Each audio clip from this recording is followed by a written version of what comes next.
We saw all of this coming. Back in June 2025, we told you that the countdown had just begun for a war between the US and Iran. Operation Midnight Hammer was complete, but tensions were still rising. And less than a year later, Operation Epic Fury started. The military show highlighted the build-up to all of it. Now we are predicting how the Iran war will end. First, let's take a look at where the Iran war stands. Right now, the US has created its own blockade in the Strait of Hormuz to counteract Iran's earlier efforts to do the same. America's blockade is all about crippling Iran financially, and that will play a part in the war-ending scenario that we're going to predict. But Iran isn't fading quietly into the night just yet. The regime is still trying to make the strait a no-go zone for commercial ships and oil tankers. On April 22nd alone, the news broke the Iranian Revolutionary Guard Corps, or IRGC, had stopped 2 ships attempting to transit the strait. This is all happening while there is still an uneasy ceasefire between the US and Iran. The Trump administration wants Iran to reopen the strait and hand over its nuclear materials. Iran is open to the former but dead set against the latter. Talks are ongoing, though their status is unclear, and several signs are pointing to a reignition of Operation Epic Fury if something doesn't change. Hopes for more talks before the end of April are already fading. What we may be seeing in real time is the powder keg getting set to explode once more. And if that happens, there are 3 factors that could combine to spell the end of the war. None of them are good for the regime. We'll start with the first factor, the collapse of Iran's Islamic regime from the inside. One of the most remarkable aspects of Operation Epic Fury and Operation Roaring Lion is the deadly accuracy with which the US and Israel targeted the leaders of the Iranian regime and the IRGC. Former Supreme Leader Ali Khamenei was dead within the first 24 hours of the war. Bunker busters took him out in a hidden compound along several of his compatriots. Since then, plenty more Iranian leaders have died. Over 40 of Iran's military commanders were eliminated a week into the joint US and Israeli campaign. Among them was the head of the IRGC, Major General Mohammad Pakpour. The chief of staff of Iran's armed forces also got taken out, as did the country's defense minister, General Aziz Nasrizadeh. The US and Israel also focused on crippling Iranian command and control centers, along with taking out the IRGC headquarters, again all within the first week of the war. There were dual purposes in all of this.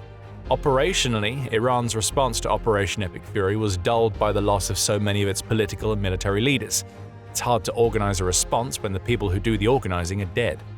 Cut the head off the snake and the body dies. The death is happening slowly, which brings us to the second purpose. The US wanted to create a scenario where Iran's regime eats itself from the inside. Internal fractures might be what ends up destroying Iran, and we're already starting to see signs that there are problems within the regime that could lead to power struggles. Take Ali Khamenei's successor, his son, Mojtaba Khamenei. On the surface, it seems like having the son ascend as the heir apparent to the father is logical, and some could even say regal, approach to dealing with the leadership crisis that the US created with its early strikes. But the younger Khamenei isn't the sort of figurehead that Iran's regime needs right now. Almost completely absent from state television, to the point where the regime has been accused of using AI-generated videos of its new supreme leader to try to prove that he is okay, Mojtaba Khamenei is rumored to have been severely injured by the strikes that took his father. Iran's regime needs a strong figurehead to maintain its authoritarian grip on the country. Mojtaba Khamenei isn't that figurehead. There's also the route taken to put the younger Khamenei in power. It was far from traditional. Iran usually uses a merit-based process that requires a lot of consultation to choose a supreme leader. None of that was followed this time around. The IRGC exercised its influence to get a new leader chosen rapidly. The need for continuity was claimed. But Mojtaba Khamenei's ascension runs counter to the Iranian regime's entire ideology. Blood doesn't determine who leads Iran. At least it's not supposed to. The spiritual authority that ultimately leads to somebody being chosen as supreme leader is meant to be earned. The very founding of Iran's regime was in opposition to the Pahlavi monarchy, and now Iran is descending into a monarchical structure of its own. There will be many in the country who aren't happy about this turn of events. And now that the dust is settling and that the US has traded bombs for blockades, questions can start to be asked. Chief among them, is Mojtaba Khamenei the right man for the job? The merit-based and spiritual chains that once bound Iran's regime have been shattered, and that sets the stage for frustrations to mount and tensions to boil over within this new and broken version of Iran's regime. Nowhere will that be more evident than within the IRGC itself. Though the IRGC tried to present itself as a united force when appointing Mojtaba Khamenei, the reality is that the organization is a complex web of factional alliances and regional leaders. The IRGC headquarters are gone, as are many of the men who centralized all of these factions and regions. Baloch, Kurdish, Azeri, and Arab people all make up the IRGC, and their ethnic tensions, combined with the chaos inside Iran's leadership right now, could lead to civil strife.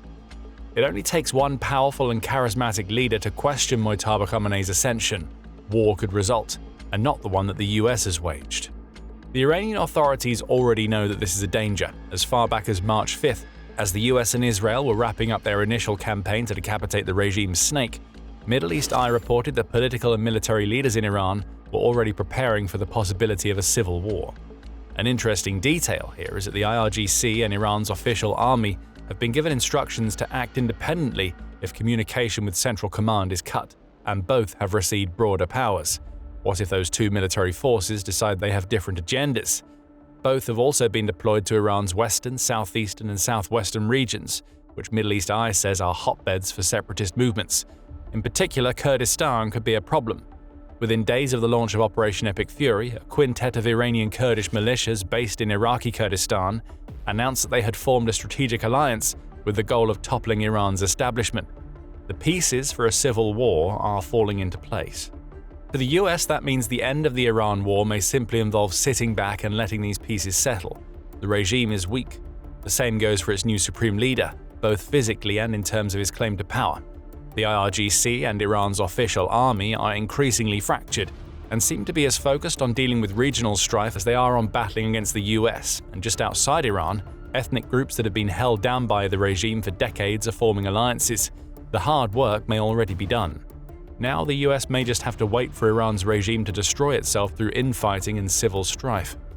This first factor will eat away at an already divided Iranian leadership. As for the second factor, it could feed into the first and provide a much better outcome for Operation Epic Fury in terms of Iran's future leadership. But before we get into that, this is why we make the military show, to explain how power really moves. If you're new to the channel, make sure that you subscribe so you don't miss what's coming next. So factor 2. Iran's people rise up and take out the regime once and for all. We've spoken about fractures already, and we saw plenty of examples of them existing on the streets as well as in Iran's hierarchy when Ali Khamenei's death was announced. Some Iranian people mourned as instructed. Many others celebrated Khamenei's death in cities all over Iran, showcasing the wellspring of discontent with Iran's regime that sparked the winter protests that led Iran to the situation it's in right now. Those protests also showcased how Iran's regime cracks down on dissent. By the end of January, those protests had led to 6,000 people being verified as dead. The real number may have been even higher. 33,000 or more may have died when Iran's people attempted to protest their leaders during the war, The Guardian reports. Suppressing uprisings is nothing new to Iran's regime. Iran's population has risen up several times in the 21st century already, in 2009, 19, and 22, before the January 2026 protests. Each time the regime's suppression of these protests has escalated. Soldiers are ordered to fire on civilians in even greater numbers. That only fuels anger on the streets, along with causing more division in the IRGC and Iran's military. There will be plenty of soldiers who will wonder why they're turning their guns on their own people rather than actively defending their nation. Those soldiers may now be asking questions. They've seen the US and Israeli bombs cripple Karg Island, destroy Iran's leadership, and shatter much of its military infrastructure. They've also watched Mojtaba Khamenei rise to power in a manner that goes against the entire point of the Iranian Revolution, which was supposed to do away with hereditary power passing. How much sympathy is developing in Iran's military arms for people that the country's soldiers are gunning down? Something feels different about the protests that happened in January 2026. They were an active sign that Iran's regime, even at its most powerful, could never truly suppress the will of its people. There are still civil society organizations in the country that the regime has beaten down but never fully eliminated. Operation Epic Fury and Operation Roaring Lion have also been more intelligent in their target choices than they might seem. Iran's military apparatus has been taken out, but much of its civilian governance infrastructure is still intact. This was a purposeful decision.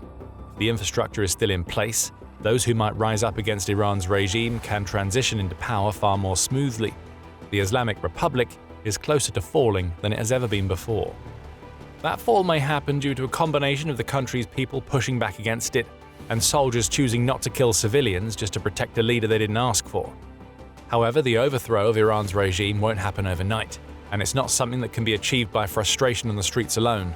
US President Donald Trump has been calling on Iran's people to take back their country. So it's clear what the US would like to see as an end to the war with Iran. But the anger on the streets needs to be channeled through something. A figurehead or a leader who can assemble the fractured masses into a unified force that can push back against the damaged Islamic Republic. A combination of clear leadership that has a compelling vision for the future of Iran is what's needed. Iran has had people like that before. The Green Movement that arose out of the disputed elections of 2009 offered up former President Mohammad Khatami and former Prime Minister Mir Hossein Mousavi. Their voices were successfully repressed by the Islamic Republic. But now, that republic has been broken and proven a farce by the US and Israeli strikes. Suppression isn't as simple as it once was. To end the war, the Iranian people's will to remove the regime is one of the key factors that the US needs to lean into. America has already created fractures in Iran's leadership. Now comes the time to support the people inside Iran. That support could come by way of more airstrikes that whittle away at what's left of Iran's current leadership. However, airstrikes alone aren't enough to end the regime.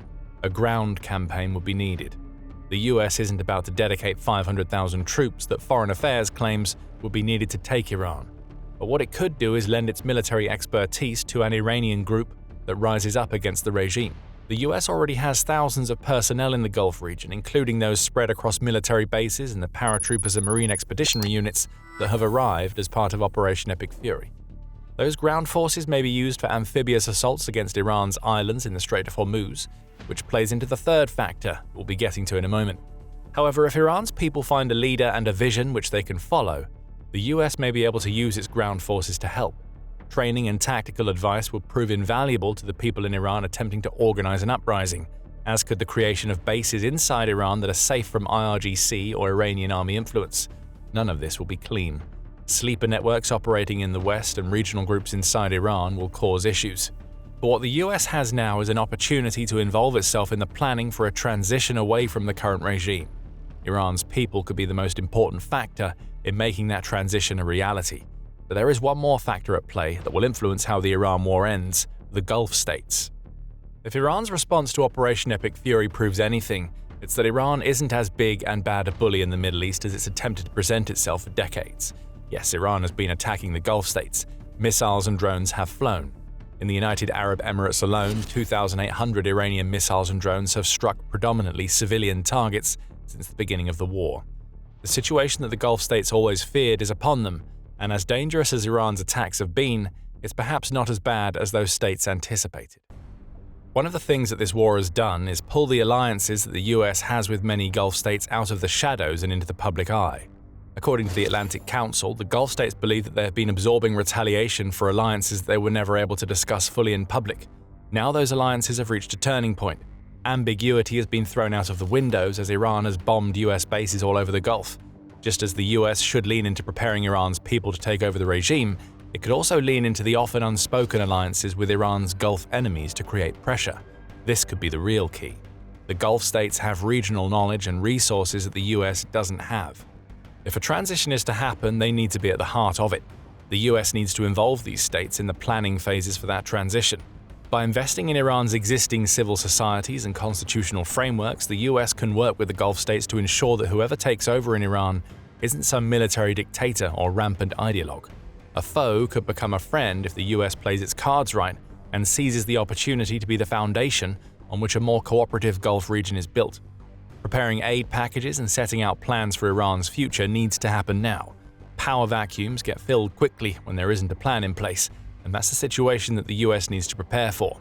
Throwing its weight behind the Gulf states, Iran's people, and whatever organizations inside Iran want to fight against the current regime creates a level of unity that the leadership that the US has already splintered can't contend with. Then comes the pressure. With the Gulf states fully on side, the US can turn up the heat on Iran. Attacks against the regime could be carried out from the territory of these states. The Gulf states in turn could offer the US full operational use of their airspace, which makes future airstrikes much simpler to pull off. Logistical support could be provided from these states to an Iranian uprising on the ground. The big bully of the Middle East would soon find that it can't do much in the face of a unified force that is spearheaded and guided by the US. America would also do well to welcome the help being offered by other nations.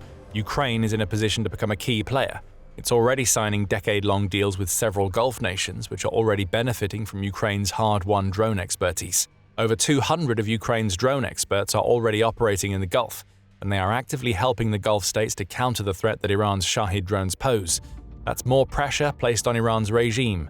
With one of its main attacking threats being weakened, it loses leverage. Speaking of leverage, there is the Strait of Hormuz. And that brings us back to the blockade we mentioned at the beginning of the video. Trump claims that this blockade is costing Iran $500 million per day in lost oil and gas sales. That's a huge amount of money to lose daily for a regime that is struggling as much financially as it is to hold together a unified front against the US. Maintaining the blockade in the Strait of Hormuz, perhaps with reinforcement provided by ground forces taking over the islands and coastal regions that Iran uses to launch Shahids and fastboats at commercial shipping, will sap the economic strength of the regime. Again, it's all pressure. This pressure could be used to force negotiations that lead to Iran's regime giving up its nuclear materials. But our prediction is that Operation Epic Fury ultimately leads to regime change. The current regime is weakened. It has a leader whose authority can be questioned by virtue of the nature of his appointment.